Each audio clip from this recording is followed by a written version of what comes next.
Guys, जैसे कि अभी हम लोगों ने सिर्फ प्रॉफिट एंड लॉस अकाउंट का फॉर्मेट देखा था। ठीक है। और अब हम इसका क्वेश्चन करेंगे। ये जो क्वेश्चन है, ये सिर्फ इसमें हम सिर्फ कैलकुलेशन करेंगे प्रॉफिट एंड लॉस अकाउंट का। किसका? सिर्फ प्रॉफिट, आई है ये, प्रॉफिट एंड लॉस का। कि इसे करने पर इस बिजनेस में, यानी मान लो इसे एक बिजनेस है, ये हमारा कोई एक्स वाई जेड बिजनेस है, इसका हम देखेंगे इसे प्रॉफिट हो रहा है लॉस हो रहा है। इसका मैं ग्रॉस प्रॉफिट दिया हुआ है। ग्रॉस प्रॉफिट कहाँ से आता है ये तो पता ही होगा, ट्रेडिंग अकाउंट से। ठीक है। तो अब हम इसमें ये देखेंगे कि इसे करने पर हमारा प्रॉफिट एंड लॉस क्या होता है। और ये सब हम करेंगे, जो अभी हमने फॉर्मेट बनाया था वो आप अपने सामने रख लो। ठीक है। उसी को देख देख के कौन सी चीज़ कहाँ लिखनी है, वो सारी चीज़ें उसी हिसाब से हम ट्रीट करते रहेंगे। समझ रहे हो?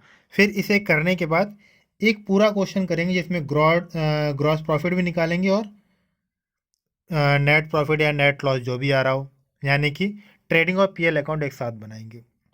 ओके। हाँ, अब हम बनाते हैं यहाँ पर प्रॉफिट एंड लॉस अकाउंट। पहले मैं फॉर्मेट बना लेता हूँ, तुम लोग भी अपनी अपनी कॉपी में फॉर्मेट बनाइए। हाँ, इसे हम मान के चलेंगे। मैं यहाँ पे एक डेट लिख देता हूँ कि ये जो बना रहे हैं हम, प्रॉफिट एंड लॉस अकाउंट बना रहे हैं 31 मार्च 31 मार्च 2021 को बना रहे हैं। ठीक है, ऐसा मान के चलते हैं। ओके। ईयर के एंड में होता है, तो इस कारण तो फाइनेंशियल ईयर है। फाइनेंशियल ईयर होती है वो 1 अप्रैल से चलती है, 31 मार्च को ख़त्म होती है। कैलेंडर ईयर होती है वो 1 जनवरी से चलती है, 31 दिसंबर को ख़त्म होती है। ये कैलेंडर और फाइनेंशियल ईयर में डिफरेंस होता है। हाँ, ये कोई भी पूछ सकता है, इसे याद रखना। तो देखो, ऐसे बनाएंगे। प्रॉफिट एंड लॉस अकाउंट मैंने लिख दिया। फिर नीचे लिखेंगे for the year ending on 31 मार्च 2021। हाँ, वैसे 2020 चल रहा है, लेकिन मेरी मार्च तो 2021 में आएगी, इसलिए मैंने ऐसा मान लिया, एज्यूम कर लिया। ठीक है। उसके बाद अपना वही पर्टिकुलर अमाउंट। ओके। चलो, यहाँ से मैंने इसको लिया, यहाँ से इसको लिया, और इसको थोड़ा सा ऊपर के जिससे कि तुम लोग को भी दिखता रहे, और यहाँ से ये लिया। अब मैं इसके अंदर पेन चेंज कर लेता हूँ और यहाँ पर लिखता हूँ। हाँ, वैल्यू इन रुपीज़ है तो मैं यहाँ रुपीज़ लिख देता हूँ। यहाँ पे लिखता हूँ पर्टिकुलर, यहाँ पे भी लिखता हूँ पर्टिकुलर, और इधर लिखूँगा मैं अमाउंट। ठीक है। अब देखो, हमारा फॉर्मेट बनके तैयार है। अब हमें इसमें ट्रीटमेंट करनी है। तो देखो, ट्रीटमेंट करने के लिए सबसे पहले हमें क्वेश्चन में क्या दिया, यहाँ पर ग्रॉस प्रॉफिट दिया। अगर हमारा ग्रॉस प्रॉफिट है तो हम उससे इस साइड लिखते हैं, यानी कि ये इनकम साइड हो, हाँ इधर ये इनकम साइड होती है, तो हम यहाँ पर सारे प्रॉफिट दिखाते हैं बाई ग्रॉस प्रॉफिट। हमने सबसे पहले ग्रॉस प्रॉफिट को उतार लिया। ग्रॉस प्रॉफिट कितना दिया? जब भी प्रॉफिट एंड लॉस अकाउंट बनाते हैं ना, सबसे पहले अगर हमारी इनकम होती है ना, तो ये कितनी है, ये हमारा ट्रेडिंग अकाउंट से आया 10,52,500। ठीक है, उसे इस साइड लिख लेते हैं। अब हमारी देखो दूसरी चीज़ क्या दी है, दूसरी चीज़ दी है ट्रेड एक्सपेंसेस। अभी एक्सपेंस है, तो हमें पता है कि एक्सपेंस हमारे किधर आते हैं, ये ये जो हमारे ये एक्सपेंस साइड है तो इस साइड आते हैं, यानी कि इस साइड। तो यहाँ लिखेंगे टू ट्रेड एक्सपेंसेस, कितने का, 10,000 का। उसके बाद क्या, कैरिज ऑन सेल। चलो, देखो हमारे ट्रेड एक्सपेंसेस है, यानी कि ट्रेड क्या है, बिजनेस को करने के लिए किया गया एक्सपेंस, उसे हम ट्रेड एक्सपेंस बोलते हैं। तो उसे हमने एक्सपेंस साइड लिख दिया। इसके बाद हमें दूसरा क्या दिया गया है, दूसरा दिया गया है हमें यहाँ पर कैरिज ऑन सेल। कितना? कैरिज यानी कि हम सेल के लिए जो हमने प्रोडक्ट बनाया उसे बेचने ले जा रहे हैं, तो वो भी हमारा एक्सपेंसेस है। तो जो हमारा कैरिज ऑन सेल है वो भी हम यहाँ एक्सपेंस साइड लिखेंगे अपना। यहाँ लिखेंगे कैरेज ऑन, कितना है 50,000 का। अब इसके बाद हमें दिया है office office salary, office salary. ठीक है, तो ये भी हमारा एक्सपेंसेस है, तो इसे भी यहीं पे रिकॉर्ड करेंगे टू ऑफिस सैलरीज। कितने की है 79,000। इसके बाद अगला हमारा एक्सपेंसेस क्या है वो भी चेक कर लेते हैं। ऑफिस सैलरी के बाद हमारा अगला जो एक्सपेंसेस है पोस्टेज। अब कोई चीज़ ऑफिस में हम पोस्टेज के लिए, पोस्ट ऑफिस में होता है ना पोस्टेज, पोस्टेज सर्विस, तो वो भी हमारी एक्सपेंसेस हो गई। तो पोस्टेज हमारा कितने का है 3,600 का, तो उसे भी यहाँ पे लिख देंगे 3,600। इसके बाद हमारा अगला एक्सपेंसेस क्या है ऑफिस रेंट का, कितने का 37,500, तो ये भी रेंट है यानी कि हमारा एक्सपेंसेस है ऑफिस का, तो इसे भी हम यहीं पे लिखेंगे टू ऑफिस रेंट। ये कितना हमारा 37,500 का।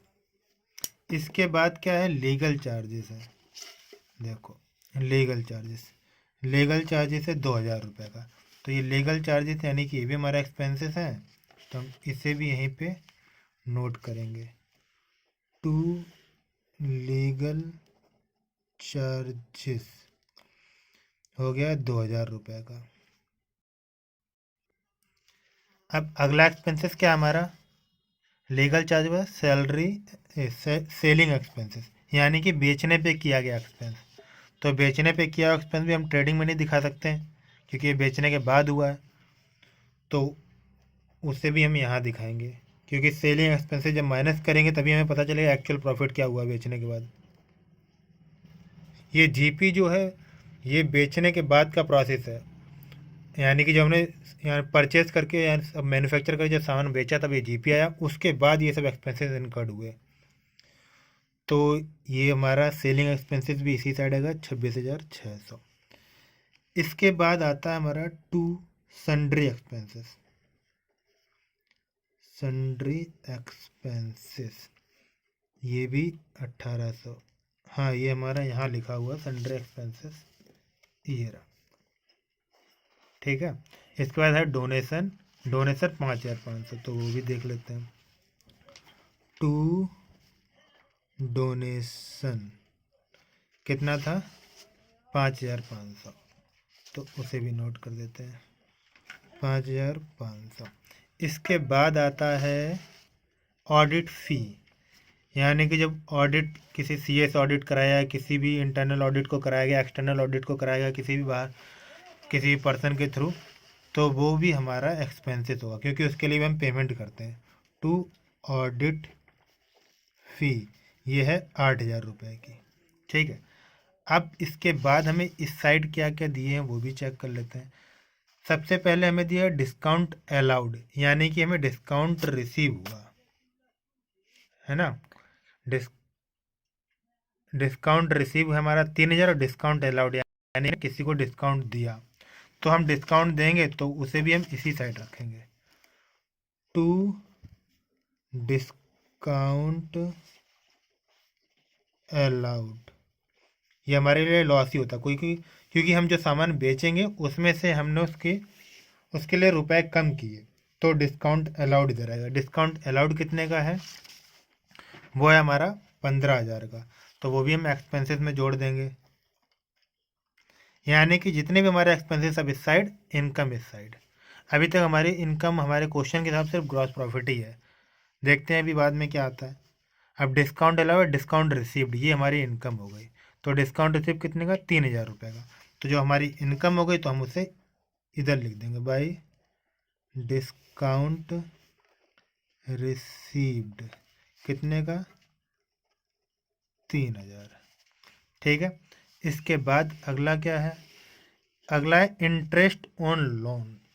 अब हमें क्या हुआ, ये हमारा इंटरेस्ट है लोन पर, हमने कोई लोन दिया। ठीक है, अब ये कैसे पता चलेगा कि यहाँ पे दिया, ऐसा तो कहीं लिखा नहीं है, सिर्फ इतना लिखा है इंटरेस्ट ऑन लोन। अगर यहाँ ये लिखा होता इंटरेस्ट रिसीव ऑन लोन तो हम उसे इनकम मानते हैं। सिर्फ इंटरेस्ट ऑन लिखा होगा तो हम उसे एक्सपेंस ही मानेंगे। तो ये हमारे लिए एक्सपेंस है। तो यहाँ पर टू इंटरेस्ट ऑन लोन कितने का था? 11। कोई हमने लोन ले रखा, उस पर 11,000 का इंटरेस्ट पे कर रहे हैं। अगर इंटरेस्ट रिसीव ऑन लोन होता तो वो हमारी इनकम होती 11,000। इसके बाद और क्या है हमारा? Lighting expenses. लाइटिंग भी हमारा एक्सपेंसेस होता है, कितने का है? 3,900 रुपये का। तो वो भी हम एक्सपेंस साइड ही लिखेंगे। टू लाइटिंग एक्सपेंसेस 3,900 रुपये का। ठीक है। अब उसके बाद देखो और क्या क्या है। कमीशन रिसिप्ट, तो वो हमारी इनकम हो जाएगी, तो हम उसे इनकम साइड दिखाएंगे। बाई कमीशन रिसिप्ट, देखो हमारी कमीशन रिसीव हुई यानी कि वो हमारी इनकम है, तो हम उसे दिखेंगे यहाँ पे इनकम साइड में 4,200। 4,200 ही है ना। बैड, ये बैड डेट। बैड डेट का मतलब मैंने आपको पहले ही बताया था कि वो होगा वो लॉस जो हमें अब कभी रिकवर होने वाला नहीं है। और ये बैड डेट जब होता है जब किसी को हम जिससे सामान बेचते हैं वो दिवालिया हो जाता है तब, तो इसे भी टू बैड डेट हमारा एक्सपेंसेस होता है। बैड डेट्स हमारे कितने हो गए हैं? वो हो गए हैं 6,000 रुपये के, तो हम उसे एक्सपेंस साइड दिखा देंगे 6,000। हाँ ये लो, अब दिख रहा है। ठीक है। इसके बाद हमारा अगला है स्टेबल एक्सपेंसेस। स्टेबल एक्सपेंसेस मैंने फॉर्मेट बनाते हुए बताया था क्या होता है कि हम कोई प्रोडक्ट बेचने के लिए भेजते हैं जब कैरेज के लिए, यानी कि उसे जब ट्रक में लोड किया जाता है तो उसके आसपास जो उसे स्टेबल करने के लिए रस्सियाँ बांधी जाती है या कुछ भी गिट्टक वगैरह जो भी रखे जाते हैं वो सब स्टेबल एक्सपेंसेस होते हैं किसी चीज़ को स्टेबल करने के लिए। तो उसे भी हम यहाँ पे एक्सपेंसेस साइड दिखाएंगे। हाँ मेरा पेज भर गया है इसलिए मैं इसे आगे दिखा रहा हूँ। देखो इसको बना लेते हैं इस साइड से।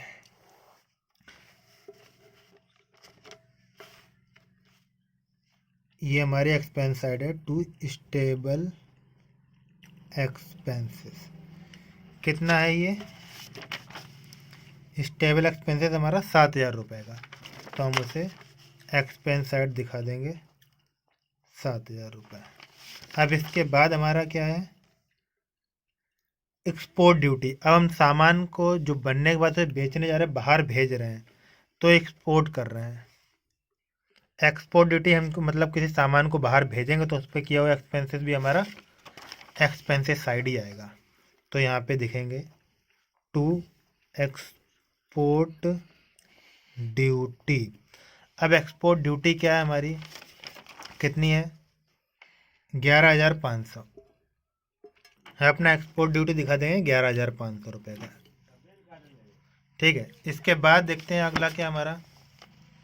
अगला है हमारा मिसलेनियस एक्सपेंसेस, यानी कि जो हमारी ऑफिस होगी या बिजनेस होगा उसे स्टेबलाइज करते हुए जो एक्सपेंसेस आते हैं वो मिसलेनियस एक्सपेंसेस होते हैं। तो वो हमारे कितने? 20,500। 20,500 टू मिसलेनियस एक्सपेंसेस कितने थे? 20,500। तो लिख देंगे 20,500। इसके बाद कितना है? Travelling expenses. हमारा ट्रैवल करने यानी कि जो हमारा कोई सेल डिपार्टमेंट का स्टाफ होगा या कोई भी पर्सन होगा किसी प्रोडक्ट का प्रमोशन के लिए या फिर उसे बेचने के लिए जब उसने ट्रैवल किया या फिर प्रोडक्ट को ही हमने भेजा तो जो हमारे एक्सपेंसेस आए उसे हम दिखाते हैं, तो वो भी हमारी एक्सपेंसेस ही है, तो वो भी यहीं दिखाएंगे टू ट्रैवलिंग एक्सपेंसेस। वो कितनी है? वो है 12,500। तो वो भी यहाँ पे एक्सपेंस साइड में हमारा 12,500, तो वो भी आ जाएगा। ठीक। इसके बाद और क्या है, unproductive expenses. Unproductive unproductive expenses होता है, उसका ये मतलब होता है कि जब हमने कुछ प्रोडक्शन कर रहे थे और वो ऐसे एक्सपेंस हैं जो प्रोडक्शन के अलावा हैं, यानी प्रोडक्शन के अलावा किया हुआ एक्सपेंसेस उसे अनप्रोडक्टिव होता है, जिससे हमारा कोई प्रोडक्शन नहीं हुआ लेकिन वो एक्सपेंस प्रोडक्शन के टाइम पर हुआ, तो वो है 2500 रुपये का। तो वो भी हम यहाँ दिखा देंगे, टू अनप्रोडक्टिव एक्सपेंसेस 2500 का।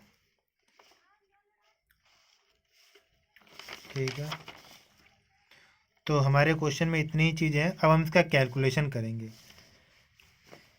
कि किस साइड कितना हो रहा है। तो यहाँ पर तो वैसे भी अंदाज़ा हम लगाए ले सकते हैं कि ग्रॉस प्रॉफिट हमारा जब 10,52,500 है तो ये वाली साइड बड़ी होगी। तो हमें जनरली टाइम बचाने के लिए इस तरीके से कैलकुलेशन करेंगे। हम इसी का पहले कैलकुलेशन करेंगे जिस साइड का अमाउंट बड़ा हो, क्योंकि हमें जो टोटल में यानी कि नीचे इस जगह पर जो ओवरऑल बैलेंस दिखाना होता है वो जिस साइड का ज़्यादा होता है वही दिखाते हैं। ठीक है, इधर का। तो यहाँ पर देखने से ही पता चल रहा है कि हमारा जीपी ज़्यादा है, तो हम इस साइड का कैलकुलेशन लगाएंगे। ठीक है, पहले इस साइड का, फिर जो हमारा टोटल लगा उसमें से हम एक्सपेंस साइड माइनस कर देंगे। एक्सपेंस साइड माइनस कर देंगे तो हमारा यहाँ पे टू नेट प्रॉफिट आ जाएगा। और अगर किसी क्वेश्चन में या फिर किसी प्रैक्टिकल लाइफ में या कहीं जॉब करते हुए इधर का ग्रॉस प्रॉफिट हो ना या ग्रॉस लॉस हो, तो फिर तो समझ लो कि ग्रॉस लॉस है, यानी कि एक्सपेंसेस ज़्यादा होंगे।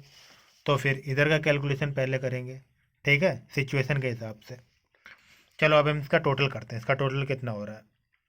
तो 10,52,500 और 3,000 और 2,500, और हमारा कुछ था यहाँ पर, चेक कर लेते हैं। और हाँ, कई सारे सेंटर से जवाब आया कि इधर का टोटल हुआ 10,59,700। यस, 10,59,700। तो इधर का इतना हुआ, यानी कि हम टोटल इधर का भी इतना लिखेंगे। और मेरे पास डिफरेंस भी आ चुका है कई जगहों से, मैं इंतज़ार कर रहा हूँ और भी सेंटर से आने का। तो यानी कि इसका डिफरेंस, और लोगों ने नेट प्रॉफिट भी भेज दिया है। तो नेट प्रॉफिट कितना भेजा है, 7,50,800। ठीक है, तो इसमें हमारा इतना प्रॉफिट हुआ। अगर यहाँ पर इस साइड की वैल्यू ज़्यादा होती, अगर इधर का अमाउंट ज़्यादा होता, तो यहाँ पे हम नेट लॉस दिखा देते हैं। ठीक है, तो ये है हमारा अभी तक का क्वेश्चन। ठीक, ये हो गया। अब हम एक क्वेश्चन करेंगे जिसमें gross profit and net profit दोनों होगा, यानी ट्रेड एंड प्रॉफिट लॉस का दोनों का है क्वेश्चन। ओके, तो चलो वो भी करके देखते हैं।